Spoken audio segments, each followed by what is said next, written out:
Shalom, perkenalkan nama saya Nensi Nopitasari Karihoran. Saya dari Prodi Pendidikan Agama Kristen, semester 5 Guru P. Di sini saya membuat video khotbah tekstual untuk memenuhi tugas mata kuliah homiletika yang diampu oleh Ibu dosen Dr. Anda Oloria Malau, MTH. Selamat mendengarkan, semoga kita terberkati dengan video ini.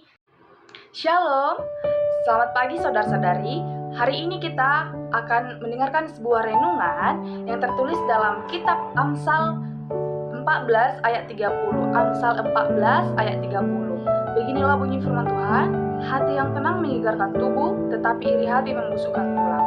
Nah, pada pagi hari ini, mari kita merenungkan satu ayat sederhana, tetapi memiliki kekuatan yang luar biasa untuk mengubah hidup kita, yang dimana ayat ini berbicara tentang sesuatu yang sangat dekat dengan kehidupan kita sehari-hari, yaitu hati.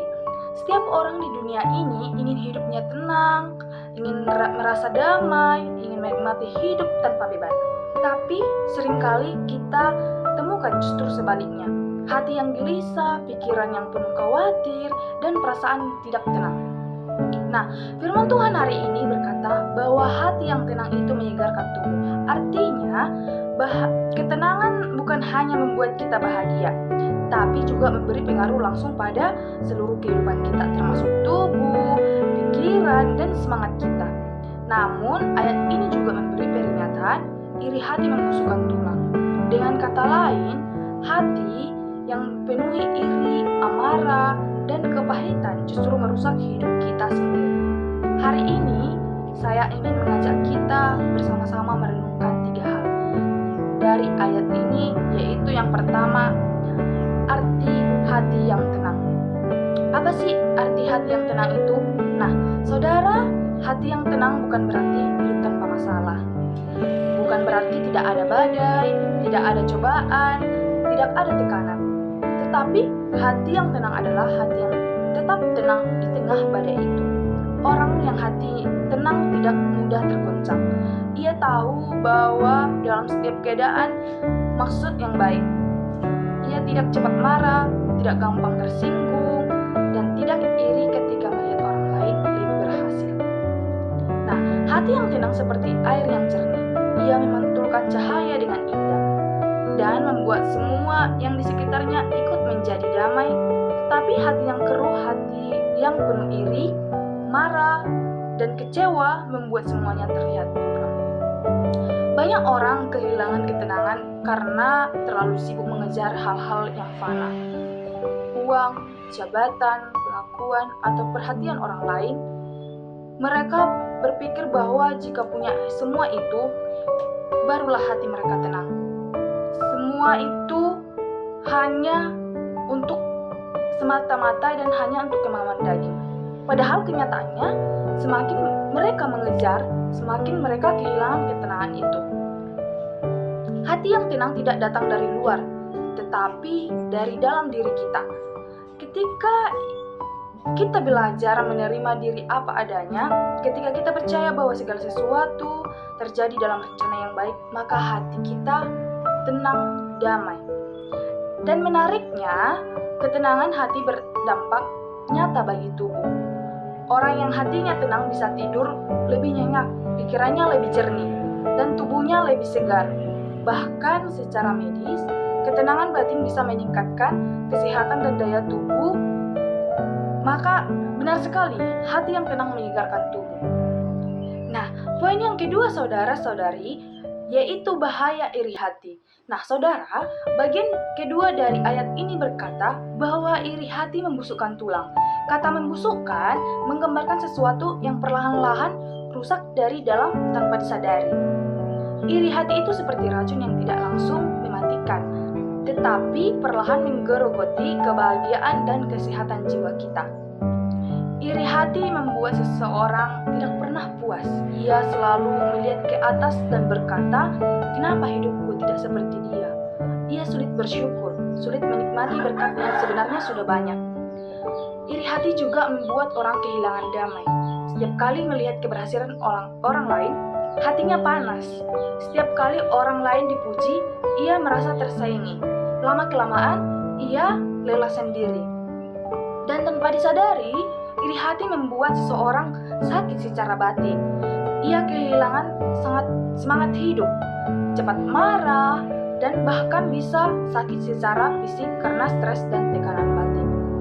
Iri hati juga bisa menghancurkan hubungan. Berapa banyak persahabatan, keluarga, dan bahkan pelayanan di gereja rusak hanya karena iri hati. Iri hati membuat orang saling menjatuhkan, bukan saling membangunkan. Karena itu, hati-hati dengan iri hati. Sekali dibiarkan tumbuh, ia bisa menjadi akar pahit yang merusak segalanya. Tidak ada yang bisa menikmati hidup dengan hati yang iri. Karena di mana ada iri hati, di situ tidak akan ada kedamaian yang bisa kita temukan dalam hidup kita sendiri. Nah, poin yang ketiga, saudara-saudari, yaitu cara membangun hati yang tenang. Sekarang pertanyaannya, bagaimana kita bisa membangun hati yang tenang itu? Ketenangan bukan datang dari secara otomatis. Kita harus melatihnya, menjaganya, dan memeliharanya setiap hari. Nah, di sini kita akan mengupas bagaimana cara membangun hati yang tenang itu, yaitu yang pertama, belajarlah menerima diri sendiri. Belajarlah menerima diri sendiri. Nah, banyak orang tidak tenang karena terus membandingkan diri. Mereka lupa bahwa setiap orang punya perjalanan hidup yang berbeda. Ketika kita berdamai dengan diri sendiri, kita mulai menemukan damai di dalam hati. Kita mulai menemukan damai di dalam hati. Berat ya?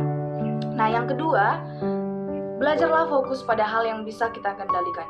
Kita tidak bisa mengubah semua orang. Kita bisa mengatur semua situasi. Tapi kita bisa mengatur bagaimana kita meresponnya. Orang yang tenang bukan karena hidupnya mudah, tetapi karena ia tahu cara merespon dengan bijak. Yang ketiga, biasakan bersyukur setiap hari. Biasakan bersyukur setiap hari. Nah, rasa syukur adalah obat mujarab bagi hati yang gelisah. Ketika kita menghitung berkat, bukan kekurangan, hati kita menjadi ringan. Orang yang bersyukur tidak iri karena ia sadar tanpa banyak yang sudah dimilikinya. Sudah banyak berkat yang diterimanya di dalam dirinya sendiri. Nah, yang keempat, belajarlah mengampuni. Belajarlah mengampuni. Kita tidak akan pernah benar-benar tenang kalau masih menyimpan luka dan dendam. Mengampuni bukan berarti melupakan, tapi melepaskan beban supaya hati kita bisa sembuh dari setiap dendam yang kita pendam. Nah, yang kelima, luangkan waktu untuk diam di hadapan Tuhan. Dalam keheningan, hati kita disegarkan. Pikiran yang kacau mulai tenang. Di sana, kita menemukan kembali arah hidup yang benar. Nah, saudara-saudara yang terkasih di dalam nama Tuhan Yesus, hati yang tenang itu tidak lahir dari situasi yang sempurna, tetapi dari hati yang memilih untuk tetap damai walau dunia di sekitarnya tidak tenang. Nah, akhir penutup, saudara-saudara yang terkasih, satu ayat ini mengajarkan hal yang sangat dalam. Hati yang tenang menyegarkan tubuh, tetapi iri hati membusukkan tulang. Artinya kehidupan kita, baik jasmani maupun rohani, sangat bergantung pada keadaan hati kita. Kalau hati kita penuh iri, amarah, dan kecewa, hidup kita akan menjadi berat dan sakit. Tapi kalau hati kita tenang, kita akan menemukan sukacita, kekuatan, dan bahkan kesehatan yang daripada Tuhan.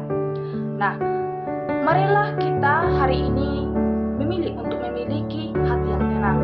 Jangan biarkan iri hati merampas kebahagiaanmu. Jangan biarkan amarah menguasai dirimu. Belajarlah bersyukur, berdamai dengan diri sendiri, dan tetap percaya bahwa segala sesuatu akan indah pada waktunya. Nah, akhir kata, hati yang tenang adalah kehidupan. Maka, mari kita pelihara hati kita, sebab dari sanalah mengalir seluruh kehidupan, serta berkat yang daripada Tuhan. Semoga renungan kita pada pagi hari ini bisa kita aplikasikan di dalam kehidupan kita sehari-hari. Saya ucapkan terima kasih. Shalom.